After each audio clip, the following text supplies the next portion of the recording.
So hey guys, welcome back to the new vlog. भाई साहब मैं संध्या के बाद एक मिनट, संध्या के बाद बस निकलना भूल गया हूँ भाई। मैं वैसे निकल ही जाती है यार, इतना पसीना होता है ना, इतना गर्मी होती है कि वो ऑटोमेटिक निकल जाती है।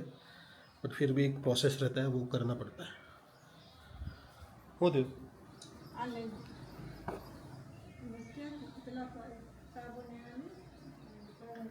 सुबह सुबह भाई प्रसादी में ये मिला है। इधर यहाँ पे अंधेरा बहुत है, तो भाई सुबह सुबह प्रसादी में ये मिला है ना, ये वाली गोली भाई, ये बहुत अच्छी रहती है। बट भाई शुगर शुगर भी रहता है ना इसमें बहुत। बट कोई नहीं, प्रसादी के नाम पे एक तो खा सकते हैं। सो गाइज़, ये मैं आंटी को कब से देख रहा हूँ, वो बहुत लंबे से आ रहे थे और उनसे चला भी नहीं जा रहा है। वो थोड़ी थोड़ी देर के बाद रुक जाते हैं, उनके हाथ में थैला है, लकड़ी से सारे चल रहे हैं।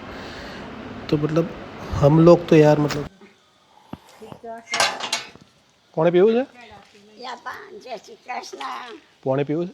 તીલિયું ભગવાન જય શ્રી કૃષ્ણ જીવીન જગમોડો મારા વાલા તમારું ઘણું નિર્મમ માલી गाइज, हम कितने प्रिविलेज है भाई, ये सब देख के पता चल रहा है। आपने भी जो देखा, वो आंटी का मैं दूर से देख रहा था, उनको वो चल के आ रहे थे, उनसे चला भी नहीं जा रहा था। ठीक है, मतलब बट वो मुझे पता था कि वो ऐसे ही निकले होंगे, कुछ ना कुछ उनकी एक्सपेक्टेशन होगी। तो दिया भाई जो हमसे हो सकता था, उनको जो ज़रूरत थी उतना थोड़ा बहुत दिया हमने। और उन्होंने फिर बात भी की हमसे कि कितनी प्रॉब्लम्स है उन्हें, मतलब उन्हें ऐसे ऐसे बताया नहीं। She was very grateful actually, है ना। वो जितना हो सकता है उतना मैं करती हूँ, लोग अच्छे हैं, लोग मदद करते हैं, है ना। तो फिर उन्हें दिखाया, उनको पैर में थोड़ा सा वो आर्थराइटिस वाला प्रॉब्लम जो होता है वो था। बोले चला नहीं जा रहा है, पर क्या करूँ मैं, मेरे पास कोई ऑप्शन नहीं है। सो मैंने उनसे पूछा पानी पीना है आपको, तो मम्मी अंदर खड़ी थी, मैंने उनको बोला कि पानी लेके आओ। बोले मम्मी को कितना चलाओगे। मैंने बोला यार आपसे तो हम लोग, अब मैं उनको क्या ही जवाब दूँ। मैंने बोला कोई बात नहीं, ले आएंगे पानी। पर वो अभी इधर ही है। और यार कितने हम लोग इतना प्रिविलेज, और हम उसको रिस्पेक्ट नहीं करते। भगवान ने हमको जो बनवाया है ना भाई, तो मतलब थैंक थैंक यू बोलना सीखो यार। मतलब अपने भगवान को एक बार थैंक यू बोलना सीखो, क्योंकि जो दिया है उसने तुम्हें, अगर तुमने उसकी रिस्पेक्ट नहीं की तो पता नहीं कुछ भी हो सकता है तुम्हारी लाइफ में।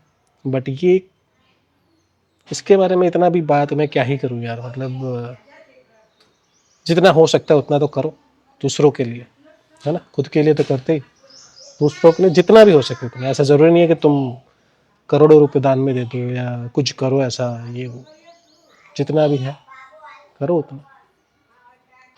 सो गाइज, यही बात है भाई कि दुनिया में जो प्रिविलेज है वो सबसे ज़्यादा प्रिविलेज कौन है। ठीक है, तो देखो, अगर सबसे पहले तो तुम्हारे पास दो आंखें हैं, अच्छे से दो हाथ है, दो पैर है, तुम चल सकते हो, उठ सकते हो, बैठ सकते हो, अपने आप सब कुछ कर सकते हो, तो ये सबसे बड़ा प्रिविलेज है इस दुनिया में। ठीक है, क्योंकि बहुत सारे ऐसे लोग हैं जिनके पास ये भी नहीं है। ठीक है, तो सबसे पहले अगर आपको भगवान ने ठीक ठाक बना दिया है ना भाई, आंखें नाक कान सब कुछ सही दे दिया है, तो सो गाइस, दूसरा प्रिविलेज ये है कि अगर आपके पास रहने को घर है, चाहे जितना छोटा हो, उससे फर्क नहीं पड़ता। रात को रहने के लिए, रात को सोने के लिए आपके पास एक छत है, घर है जो ठीक ठाक है, मतलब समझ रहे हो ना। तो वो जो सेकंड प्रिविलेज है भाई, वो मतलब बहुत बड़ी बात है, बहुत बड़ी बात है भाई। काफ़ी लोग हैं ऐसे जिनके पास नहीं है। ठीक है, तीसरा है कि अगर आपकी फैमिली है आपकी, ठीक है ना, जिसमें माँ बाप हो, भाई बहन हो, या कोई भी रिश्तेदार हो अच्छे से, तो ये जो है ना भाई, ये भी बहुत बड़ा प्रिविलेज है। ठीक है, तो अगर तुमको लगता है कि सिर्फ गाड़ियाँ होना, बड़े बड़े फर्स्ट क्लास में घूमना, क्रूज़ में घूमना, या बंगलों में रहना, शाहरुख खान के पास में रहना, या अंबानी की लाइन में रहना, अमिताभ की लाइन में रहना, ये प्रिविलेज है, तो भाई वो तो ठीक है, वो तो बहुत बड़ी बात है मतलब। बट वो, इससे भी बड़े प्रिविलेज मुझे लगता है कि ये है। ठीक है ना, अगर इतनी चीज़ें आपके पास है तो भाई ग्रेटफुल रहो इतनी चीज़ों के लिए। वो आंटी जाते जाते भी ऐसा बोल के गए कि भगवान की दया है, वो ही सब कर रहा है, वो सब हो रहा है हमसे, वरना हम तो कितना कर सकते हैं। ठीक है ना, मतलब सोचो कि उनको ये सब मांग के खाना पड़ रहा है, फिर भी वो भगवान को गालियाँ नहीं दे रही है कि तू ऐसा क्यों कर रहा है। वो बोल रहे भगवान की दया है कि मिल रहा है मुझे, है ना, कि इतना भी मिल जाता है मुझे। सो ग्रेटफुल होना सीखो यार लाइफ में। सो गाइस, कल मैंने लाइव आने की कोशिश की थी भाई कि हम लाइव स्ट्रीम करते हैं। भाई मैंने सब कुछ सेटअप भी कर लिया था, सब कुछ हो गया था, बट आवाज़ की भाई कुछ तो दिक्कत आ रही थी। जो आवाज़ मेरी आ रही थी, मैंने मेरे मॉम के मोबाइल में फिर चेक किया, प्राइवेटली चेक किया भाई। पहले तो मैंने किया, मैं लाइव आ चुका था, बट मुझे बहुत सारी आवाज़ें आ रही थी अंदर, पता नहीं क्या हो रहा था, तो मुझे समझ में आया था मेरा कुछ तो सेटिंग था वो ख़राब था। बट उसके बाद मैंने ठीक भी किया वो, बट उसके बाद बहुत देर भी हो चुकी थी, तो मैंने सोचा कि भाई अब आज मज़ा नहीं आएगा, है ना, स्ट्रीम करने का। तो पॉसिबली भाई आज रात को हम कर सकते हैं स्ट्रीम, मतलब तो लेट्स से देखते हैं कि आज रात को हो सकता है कि नहीं हो सकता है। उससे पहले और एक टेस्ट कर लेंगे, बट स्ट्रीम तो ज़रूर करेंगे गाइज, क्योंकि इतने दिन हो चुके हैं। सो गाइज, आपके साथ भी ऐसा होता है कि पता नहीं, बट एक बार साल में ना बहनें घर पे आती है, ठीक है, मतलब छुट्टियों में, गर्मियों की या दिवाली में, ठीक है, तो उनको ना रहता है कि भाई पूरा घर साफ़ कर दें हम लोग। फिर वो लोग पूरा घर साफ़ कर देते हैं, ठीक है, मतलब सारा सामान जितना भी पड़ा है जहाँ पर भी सब निकालते हैं, साफ कर वापस रख देते हैं। ठीक है, अब जब वापस रखने की बारी आती है ना भाई, तो वो जगह चेंज हो जाती है।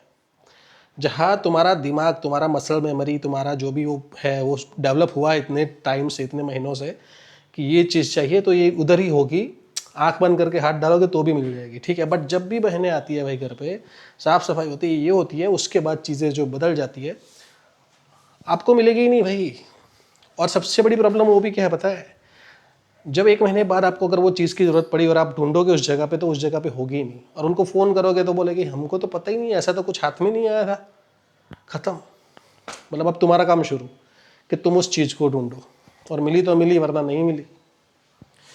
तो भाई ऐसा सबके घर में शायद होता होगा, नहीं होता पता नहीं, मेरे साथ तो होता है।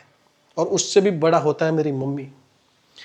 भाई साहब, अगर उसने एक चीज़ आज रखी है ना इस ड्रॉवर में, 2 दिन बाद वो चीज़ उस ड्रॉवर में नहीं होगी, वो किसी तीसरी जगह पे होगी। मतलब अगर तुमको वो चीज़ चाहिए तो तुमको उस पर डिपेंडेंट है ही, होना ही पड़ेगा, पूछना ही पड़ेगा उनको, ये चीज़ यहाँ पे रखी थी, वो कहाँ रखी। आज ताला इस ड्रॉवर में है तो ताला कल दूसरी जगह पे होगा, फिर 3 दिन बाद कोई और जगह पे होगा। मतलब भाई ऐसा है, उनको फ़ोन करना ही पड़ेगा अगर तुमको कुछ चीज़ चाहिए। मैं इसलिए बोलता हूँ कि भाई मेरी जितनी भी चीज़ें हैं रूम में, टेबल पे, उनको हाथ मत लगाओ, क्योंकि एक बार हाथ लगाया मतलब ख़त्म। वो चीज़ फिर पता नहीं कहाँ पे रखी होगी। तो शायद आप लोगों के साथ भी पता नहीं ऐसा होता होगा कि नहीं, बट हमारे साथ तो हो रहा है।